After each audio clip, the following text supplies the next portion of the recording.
আল্লাহ তাআলা এই আয়াতের মধ্যে একদিকে 8টা জিনিস বলছে, 8টি জিনিস এদিকে মনে করেন, আরেকদিকে 3টা জিনিস বলছে। একদিকে 8টা, একদিকে 3টা। এরপরে আল্লাহ বলছে এই যে 3টা, এই 3টাকেও ভালোবাসতে হবে। যদি এই 3টি ভালোবাসার চাইতে এই 8টি জিনিসের ভালোবাসা যদি বেড়ে যায়, আল্লাহ বলেন তাহলে আল্লাহর পক্ষ থেকে আযাব আসার জন্য অপেক্ষা করো। এই কথাই এখানে এই আয়াতের বক্তব্য। 8টা জিনিস কি কি? কুল ইন কানা আবাউকুম, আল্লাহ বলেন হে নবী আপনি বলুন তোমাদের পিতামাতা, এলে এক, পিতামাতা তদুর্ধ্ব মানে দাদা দাদি নানা নানি, তোমাদের পিতামাতা।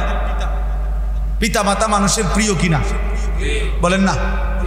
2 ওয়া আবনাউকুম, তোমাদের সন্তানাদি ছেলে মেয়ে প্রিয় কিনা মানুষের?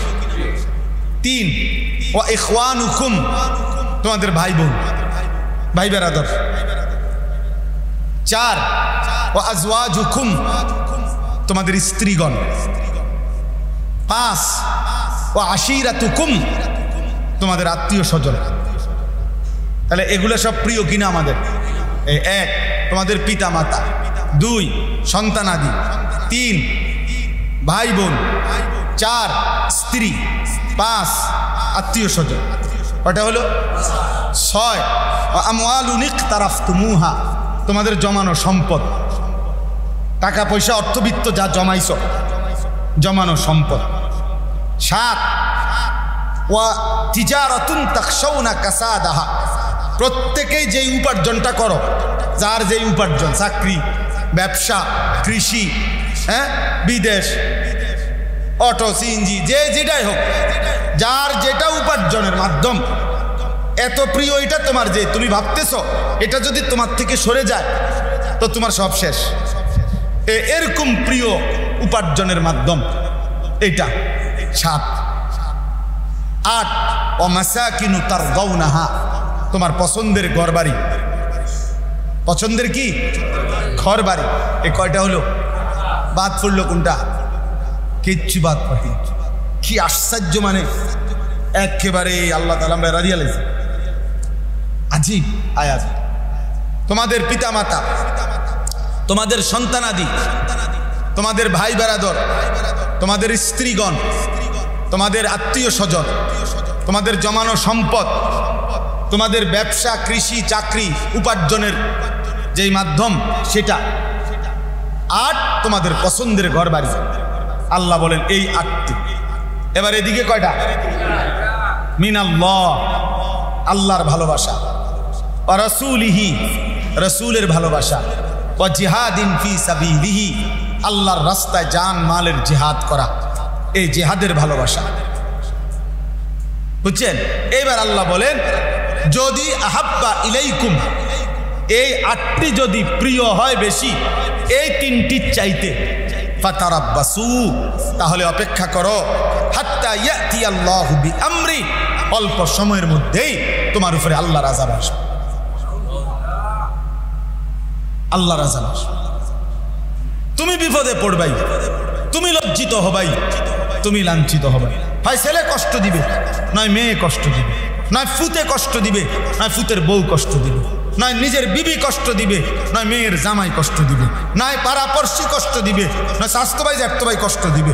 একজন না একজন তোমারে কষ্ট দিবেই দিবে। কারণ আল্লাহরে ছেড়ে দিছ, রাসূলকে ছেড়ে দিছ, আল্লাহর জন্য জান মাল কোরবানি করা ছেড়ে দিছ। দান করতে কষ্ট হয়, সাদাকা করতে কষ্ট হয়, 10 টাকাও কেউ হাত পাতবে, মাফ করে দেন, মাফ করেন, আমি আপনার কাছে অপরাধ করছি, মাফ করে দেন, আমি সুর, আপনি আমার মাফ করে দেন। আপনি কি সুর? আপনি হেতের কেন বললেন মাফ করে দেন? ওই আপনার কাছে টাকা দান চাইছে, না পারলে আপনি ভালো মুখে বিদায় দেন, আপনি মাফ করেন কি তা বলেন? কোনো ব্যক্তি যদি কারো কাছ থেকে কিছু চায়, এর জবাবে মাফ করেন, এই শব্দটা কোন ভাষার শব্দ? এটা কোন কিতাবে আছে বলেন? এটা লোক, এটার মিলটা কি? এটা লোক, এটা মিল হয়েছে কোনো কথা? এটা মাফ করেন, মাফ করেন কি? আপনি চুরি করছেন না? তাইলে আল্লাহ তাআলা বলেন এই 8টি জিনিসের কারণে আল্লাহকে ভুলে গেলা, রাসূলকে ভুলে গেলা, আল্লাহর জন্য জিহাদকে ভুলে গেলা, তো অপেক্ষা কর, লাঞ্ছিত হবেই হবে, লাঞ্ছিত হবেই হবে। একদিন দেখবেন সন্তান নিয়ন্ত্রণে নাই, স্ত্রী নিয়ন্ত্রণে নাই, ওই পুরুষের জীবন আফসোসের জীবন যার চোখের সামনে তার স্ত্রী বেপর, সে তো নিশ্চিত কাপুরুষ, সে উর্ফে কয় না আরি। যার স্ত্রী পরকীয়ায় আসক্ত, তার জীবনে আছে কি আর? যে বাবা বেঁচে থাকতে তার মেয়ে হারাম সম্পর্কে লিপ্ত, ওই অপদার্থ বাপের জীবনে আছে কি আর? যে বাবা বেঁচে থাকতে তার সন্তান আপন মুসলমানের ঘরে 16 বছর 18 বছরের ছেলে খোদার 365 দিনে কোনোদিন ফজরের নামাজ পড়ে না, সারা রাত মোবাইলে উলঙ্গ ছবি দেখে, ওই বাবার আসলে অর্জনটা কি? সোফা। আমাদের জীবনের কামাই কি এ সোফায় কি নাকি? এডি মানুষের দেখাইলেন এই যে সোফা, ডাইনিং টেবিল, হ্যাঁ, আর এই 6টা চেয়ার, আর এই যে 4 রুমওয়ালা ঘরেটা টাইলস ওলা, 2টা বাথরুম, বাথরুমেও টাইলস, 2 বাথরুমে 2টা বালতি, 2 বাথরুমে 2টা বদনা, 2টা বাথরুমের মধ্যে 2টা গোসলের মগ, 2 বাথরুমে 2টা বাংলা সাবান, 2টা গায়ের সাবান, আর ওই যে আলমারিটার মধ্যে 1 ডজন কাঁচের প্লেট, 6টা চার কাপ, 4টা নুনের বাড়ি। হ্যাঁ, এই তো ওনার অর্জন। কথা বলে বুঝেন না আপনি কথা? আপনি নতুন ডিজিটাল পদ্ধতি, ইউরোপিয়ান পদ্ধতি, আমেরিকান পদ্ধতি, কোন কাফের মুশরিকের পদ্ধতিতে ইমানের বিজয় করতে পারবেন, ইসলামের বিজয় করতে পারবেন না, মুসলমানের সংশোধন করতে পারবেন না। রাসূলুল্লাহ সাল্লাল্লাহু আলাইহি সাল্লাম সাহাবায়ে কেরামকে যেই পদ্ধতিতে যেই তরিকায় সংশোধন করেছেন, আজকে আমাদের সংশোধন ওই একই পদ্ধতি, ওই একই পদ্ধতি। তো নবীজি তারবিয়ত করছেন, নবীজি ইমানের দাওয়াত দিছেন, নবীজি ইসলামের দাওয়াত দিছেন। আল্লাহ তাআলা বলে দিছেন কালেমার দাওয়াত দেন, কালেমা গ্রহণ করলেই নামাজে দাঁড় করায় দেন, সেজদা দেওয়ান, সেজদা দেওয়ান। উতলু মা উহিয়া ইলাইকা মিনাল কিতাব ওয়া আকিমিস সালাহ, এই আয়াতের তাফসীর আছে। আল্লাহ বলছে বন্ধু আপনি কোরআন তেলাওয়াত করেন, আপনার জবানে কোরআন শুনে কালেমা পড়বে, আর কালেমা পড়লেই ওয়া আকিমিস সালাহ, নামাজে দাঁড়ান। এবার ইন্নাস সালাতা তানহা আনিল ফাহশাই ওয়াল মুনকার, ওই কালেমা আর ওই নামাজ, ওই ঈমান আর নামাজ, ওই কোরআন আর নামাজ তাকে সমস্ত অশ্লীলতা এবং গুনাহের কাজ থেকে বিরত রাখে। তাহলে বলেন মদ, জুয়া, চুরি, ডাকাতি, জিনা, ব্যভিচার, অসভ্যতা, নাফরমানি থেকে একটি সমাজকে যদি বাঁচাইতে হয়, কোরআন ছাড়া, কালেমা ছাড়া, নামাজ ছাড়া, সেজদা ছাড়া হবে না, হবে না। পুলিশের পাহারার জন্য যদি আরেকজন পুলিশ দেওয়া হয়, র্যাবের পাহারা দেওয়ার জন্য যদি আরেকটা র্যাব দেওয়া হয়, তাইলেও হবে, তাইলেও হবে। চায়না মেশিনের উপরে যদি জাপানি মেশিনও লাগান, তাইলেও হবে না, হবে না। সে ফাঁক খুঁজবে, বোঝেন না আপনার কথা? আইন কানুন নিয়ম পদ্ধতি এগুলো তো আছেই। প্রত্যেক পাপী অপরাধী ওই আইন থাকা সত্ত্বেও এর ফাঁক ফুক খুঁজে, বোঝেন নাই কথাটা? সে পুলিশকে পাহারা দেয়, ও যেন না দেখে, আর কি, ও না দেখলে তো শাস্তি। কিন্তু যখন কলিজার ভিতরে আখেরাত বসবে, সে বুঝবে আমার রবকে ফাঁকি দেব কেমনে, আমার আল্লাহকে ফাঁকি দেব কিভাবে। আপনারা শুনছেন অনেকেই নিশ্চয়, আমরাও শুনছি, ছোটবেলায় যখন ওয়াজে শুনছি আমি, আল্লাহওয়ালা বুজুর্গদের কথা মুখে এক গল্প আর কি। এক বুজুর্গ, এক আল্লাহর ওলি, একদিন তার মুরিদদেরকে বলছে, বাবা তোমরা একটা মুরগি জবাই করে আনবা এমন গোপন জায়গা থেকে, যেই গোপন জায়গায় কেউ দেখে না,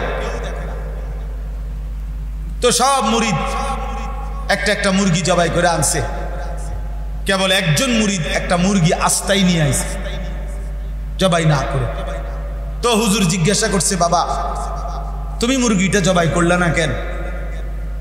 মুরিদ চোখের পানি ফেলে বলছে, হুজুর আমিও খুব চাইছিলাম কেউ যেন না দেখে, এমন জায়গা থেকেই আপনি বলছেন মুরগিটা জবাই করতে। আমি পুকুরের পাড়ে গেছি, নদীর ধারে গেছি, জঙ্গলের কিনারায় গেছি, অন্ধকার রাত্রিতে দূরে গেছি, কেউ নাই এমন জায়গা তালাশ করার জন্য। খোদার কসম হুজুর, যেখানেই গেছি আমি সেখানেই আমার মনে হয়েছে আমার আল্লাহ তো দেখে, আমার আল্লাহ তো দেখে, আমার আল্লাহ তো দেখে। আপনি তো বলছে কেউ যেন না দেখে, এই জন্য আমি আর জবাই করতে পারি নাই, আমি আস্থা নিয়ে আসছি। তো ওই আল্লাহওয়ালা বলছে, হ্যাঁ বাবা আমি তোমার তালাশেই এই কথাটা বলছি, তোমারে খোঁজার জন্য। যে এই কথাটা বুঝো কিনা তুমি, এই কথাটা কলিজায় আছে কার, এটা বুঝার জন্যই আমি এই কথাটা বলছি। তাইলে বলো ভাই, অতএব আজকে এটাই কথা, আল্লাহর ভালোবাসা, রাসূলুল্লাহ সাল্লাল্লাহু আলাইহি ওয়াসাল্লামের ভালোবাসা, আল্লাহর পথে জান মালের জিহাদ, জীবন দেওয়ার ভালোবাসা, এটাই এক মুমিনের হৃদয়ে সবচেয়ে বেশি ভালোবাসা। মুমিনের ইমানদারের হৃদয় জুড়ে আল্লাহর প্রতি ভালোবাসা, রাসূলের প্রতি ভালোবাসা, আল্লাহর জন্য জীবন বিলিয়ে দেওয়ার ভালোবাসা, এটাই থাকতে হবে সবার মধ্যে। বাকি দুনিয়া এর নিচে, বাকি দুনিয়া কি এর নিচে। এই কথাটাই এই আয়াত শেষ। আমি আমার সন্তান ভাই, প্রিয় নওজোয়ান, কষ্ট হয়েছে ভাইয়া, সবাই অনেকে বসতেও পারে নাই। আমি সবার কাছে অনুরোধ করছি, প্রিয় নওজোয়ান, তুমি যদি আর কিছু না ভাবো, তো ওই তৃষ্ণা নিবারণের কোনো ব্যবস্থা আল্লাহ করে নাই, তো তাহলে এই চাহিদাও তো পূরণ হবে। তো তুমি এরকম শুরু করছো কা? তোমার চাইতে সিনিয়র যারা, তোমার বাবা দাদা চাচা মামা ফুফা খালু, তোমার চারদিকের এই বড় মানুষগুলো তো সবাই বিবাহ করেই এই পর্যন্ত আসছে। এই পৃথিবী যুগ যুগ ধরে স্বামী স্ত্রী নারী পুরুষের মিলন হয়েছেই, হচ্ছেই, তো স্বাভাবিক বিষয়। স্বামী স্ত্রীর সম্পর্ক আছে বলেই তো আত্মীয়তার এই সম্পর্কগুলো তৈরি হয়েছে। নাহলে চাচা আইলো করতে, মামা আইলো করতে, ফুফা আইলো কেমনে, খালু আইলো কেমনে? কথা বলেন না কেন? এই সম্পর্ক থেকেই তো এগুলো ছড়াইছে নাকি? তো তাইলে যে চাহিদা পূরণ হচ্ছেই, আল্লাহ করছেনই ব্যবস্থা, তুমিও অপেক্ষা করো, একটু সবর করো, নির্ধারিত সময় তো মিলেই যাবে। নষ্ট হও কেন? চরিত্রহীন হবা কেন? জিনা ব্যভিচার, নিজের হাত নিজের লজ্জাস্থান খারাপ এবং গুনাহের কাজে ব্যবহার করবা কেন? এর চাইতে পরিষ্কার বলা আমার পক্ষে সম্ভব না। চাচারা আছে আলগা ফাইলে কইলাম। এই জন্য আমি মাদ্রাসায় নিয়েছিলাম ছেলেবেলা, যে 30-এর উপরে কোনো লোক বই থাকতো না। ওইখানে আমরা কোর্স করছি, 30 ঊর্ধ্ব কোনো মানুষের বসতেই দিছি। বলছি যে নওজোয়ান, তোমার লগে আলাদা কথা, তোমার সাথে আলাদা বোঝাপড়া আছে, তোমার জন্য আলাদা কথা। তো এই জন্য বললাম, আল্লাহ তাআলা আমাদেরকে তৌফিক দান করেন। দেখেন এবার আমি যে আয়াত পড়ছি, এই আয়াতের এটাই বক্তব্য, একদম সহজে বুঝবেন, মানে তর্জমা বললেই। আল্লাহ তাআলা এই আয়াতের মধ্যে একদিকে 8টা জিনিস বলছে, 8টি জিনিস এদিকে মনে করেন, আরেক দিকে 3টা জিনিস বলছে। একদিকে 8টা, একদিকে 3টা। এরপরে আল্লাহ বলছে এই যে 3টা, এই 3টাকেও ভালোবাসতে হবে। যদি এই 3টি ভালোবাসার চাইতে এই 8টি জিনিসের ভালোবাসা যদি বেড়ে যায়, আল্লাহ বলেন তাহলে আল্লাহর পক্ষ থেকে আযাব আসার জন্য অপেক্ষা করো। এই কথাই এখানে এই আয়াতের বক্তব্য। 8টা জিনিস কি কি? কুল ইন কানা আবাউকুম, আল্লাহ বলেন হে নবী আপনি বলুন তোমাদের পিতা মাতা, এলে এক, পিতা মাতা তদূর্ধ্ব, মানে দাদা দাদি নানা নানি, তোমাদের পিতা মাতা। পিতা মাতা মানুষের প্রিয় কিনা বলেন না?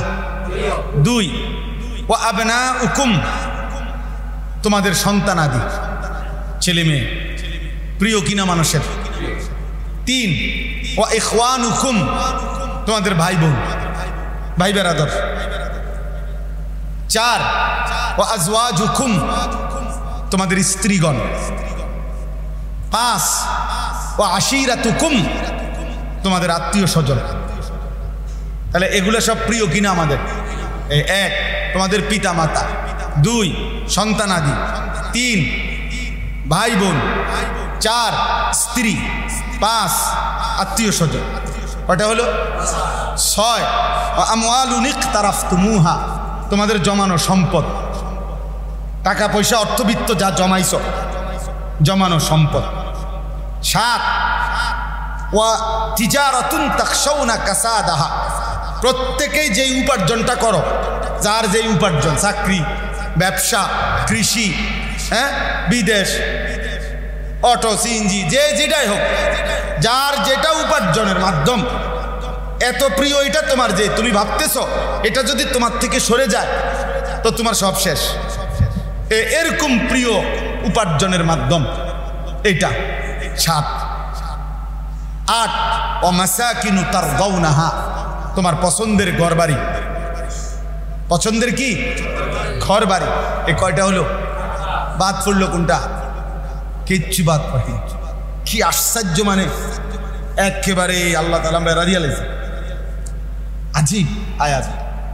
তোমাদের পিতা মাতা, তোমাদের সন্তানাদি, তোমাদের ভাই বেরাদর, তোমাদের স্ত্রীগণ, তোমাদের আত্মীয় স্বজন, তোমাদের জমানো সম্পদ, তোমাদের ব্যবসা, কৃষি, চাকরি, উপার্জনের যেই মাধ্যম সেটা। 8 তোমাদের পছন্দের ঘর বাড়ি। আল্লাহ বলেন এই 8টি। এবার এদিকে কয়টা? মিনাল্লাহ, আল্লাহর ভালোবাসা, ওয়া রাসূলিহি, রাসূলের ভালোবাসা, ওয়া জিহাদিন ফি সাবিলিহি, আল্লাহর রাস্তায় জান মালের জিহাদ করা, এই জিহাদের ভালোবাসা। বুঝছেন? এবার আল্লাহ বলেন যদি আহাব্বা ইলাইকুম, এই 8টি যদি প্রিয় হয় বেশি এই 3টির চাইতে, ফাতারাব্বাসু, তাহলে অপেক্ষা করো, হাত্তা ইয়াতি আল্লাহু বিআমরি, অল্প সময়ের মধ্যেই তোমার উপরে আল্লাহর আযাব আসবে। আল্লাহর আযাব আসবে, তুমি বিপদে পড়বাই, তুমি লজ্জিত হবাই, তুমি লাঞ্ছিত হবাই।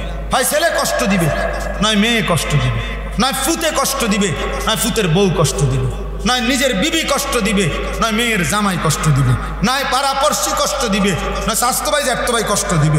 একজন না একজন তোমারে কষ্ট দিবেই দিবে। কারণ আল্লাহরে ছেড়ে দিছ, রাসূলকে ছেড়ে দিছ, আল্লাহর জন্য জান মাল কোরবানি করা ছেড়ে দিছ। দান করতে কষ্ট হয়, সাদাকা করতে কষ্ট হয়, 10 টাকাও কেউ হাত পাতবে, মাফ করে দেন, মাফ করেন, আমি আপনার কাছে অপরাধ করছি, মাফ করে দেন, আমি সুর, আপনি আমার মাফ করে দেন। আপনি কি সুর, আপনি হেতের কেন বললেন মাফ করে দেন? ওই আপনার কাছে টাকা দান চাইছে, না পারলে আপনি ভালো মুখে বিদায় দেন, আপনি মাফ করেন কি তা বলেন?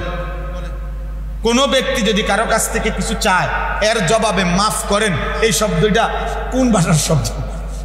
এটা কোন কিতাবে আছে বলেন? এটা লোক, এটার মিলটা কি? এটা লোক, এটা মিল হয়েছে কোনো কথা? এটা মাফ করেন, মাফ করেন কি? আপনি চুরি করছেন না?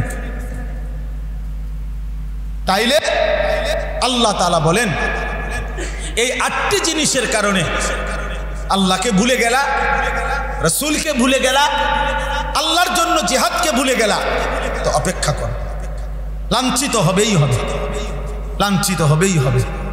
একদিন দেখবেন সন্তান নিয়ন্ত্রণে নাই, স্ত্রী নিয়ন্ত্রণে নাই, ওই পুরুষের জীবন আফসোসের জীবন, যার চোখের সামনে তার স্ত্রী বেপরোয়া, সে তো নিশ্চিত কাপুরুষ,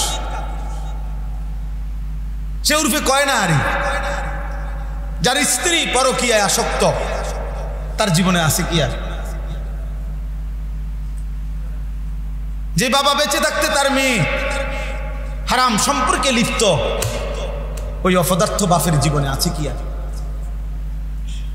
যে বাবা বেঁচে থাকতে তার সন্তান আপন মুসলমানের ঘরে 16 বছর 18 বছরের ছেলে খোদার 365 দিনে কোনো দিন ফজরের নামাজ পড়ে না, সারা রাত মোবাইলে উলঙ্গ ছবি দেখে, ওই বাবার আসলে অর্জনটা কি? সোফা।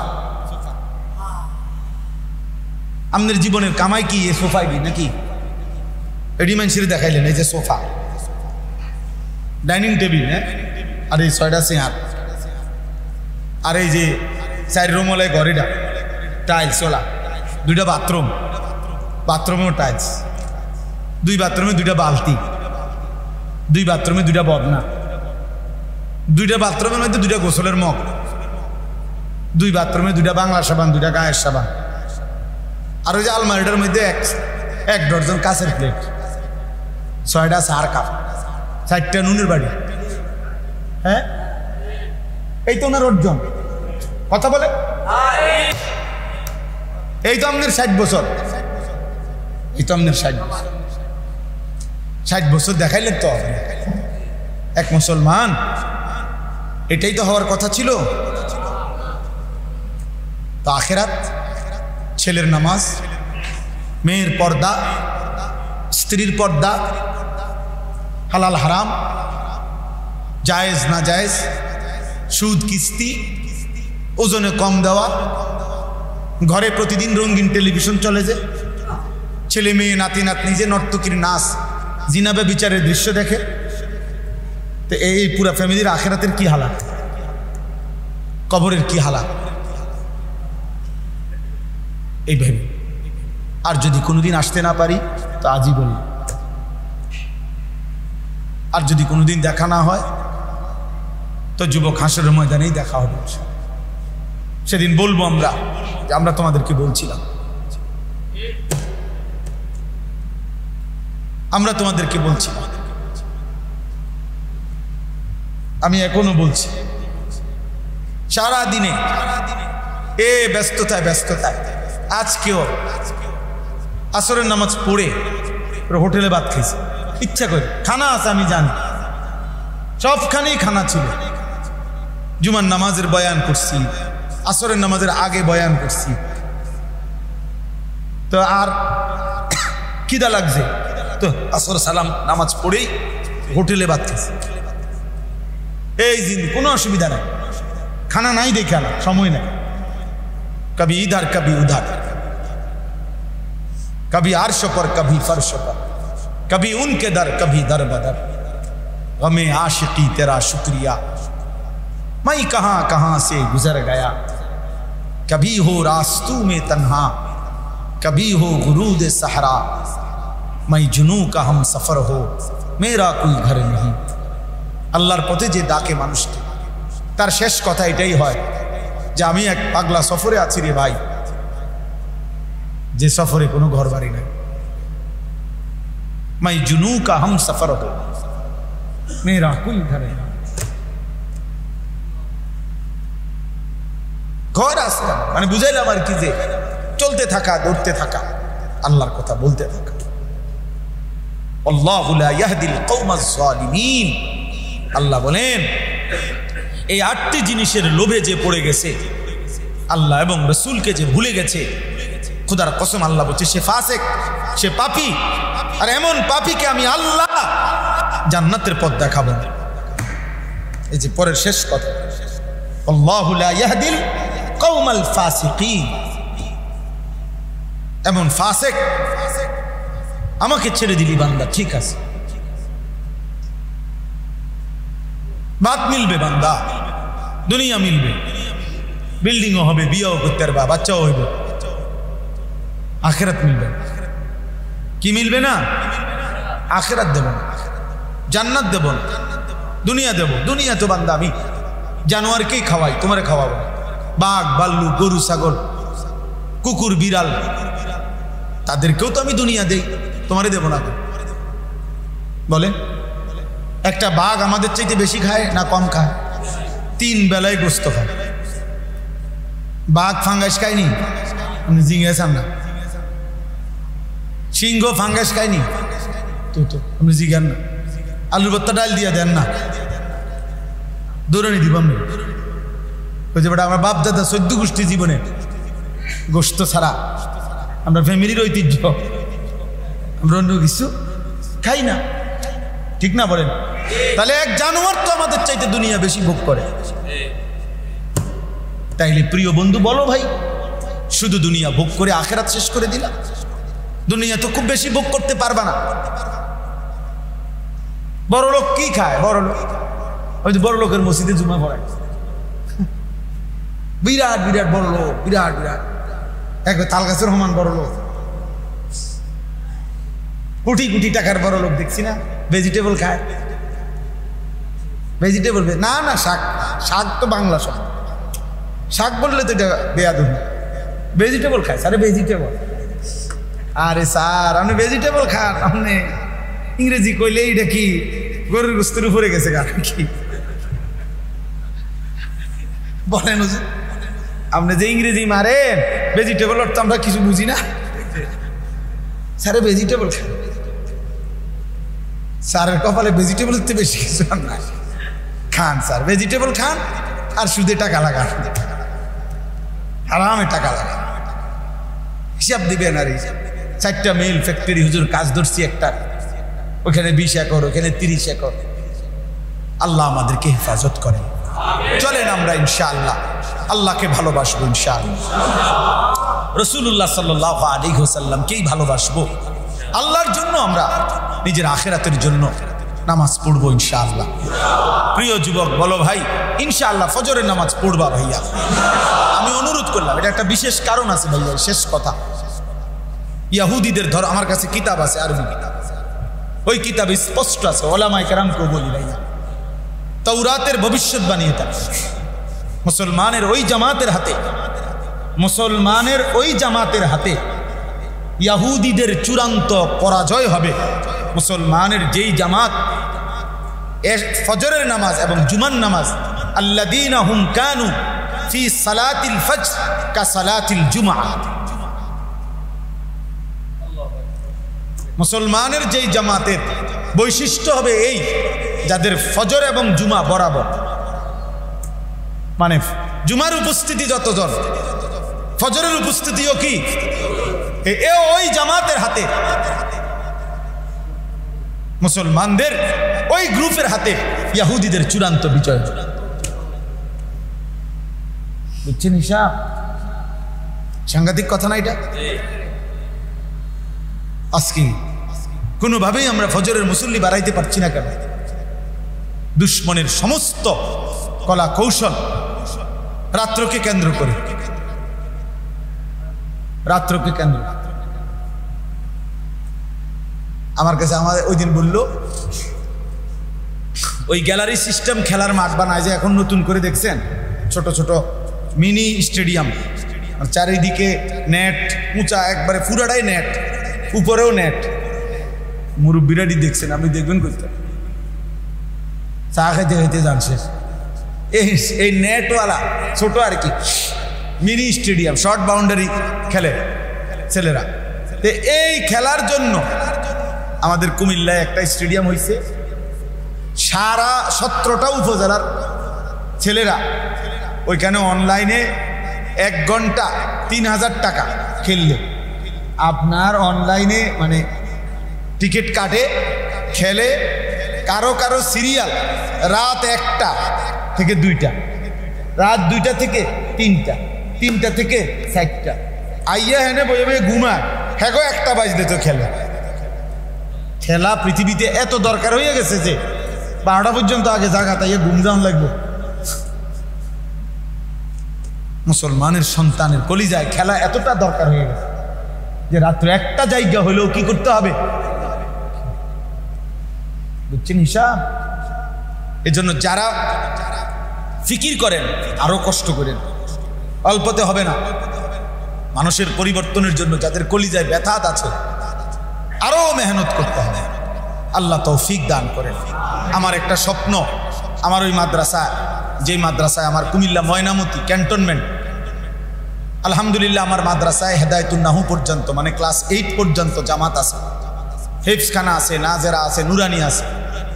আলহামদুলিল্লাহ 500-র মতো ছাত্র 494 জন এখন পড়ালেখা করতেছে, প্রায় 400 জন বোর্ডিংয়ে থাকে, 34 জন শিক্ষক কর্মচারী আছে।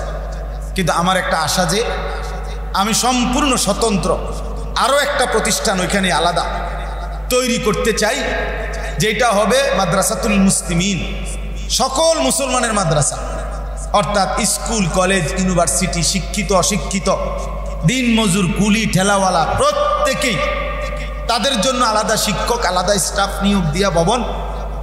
আমার একটা ইচ্ছা যে যখন আমার একটা স্লোগান আমি লিখছি, এটা বলছি, আমার হুজুরারে মস্ক করাইছি মাদ্রাসায়, যার সময় যতক্ষণ দিন শিখবে ততক্ষণ।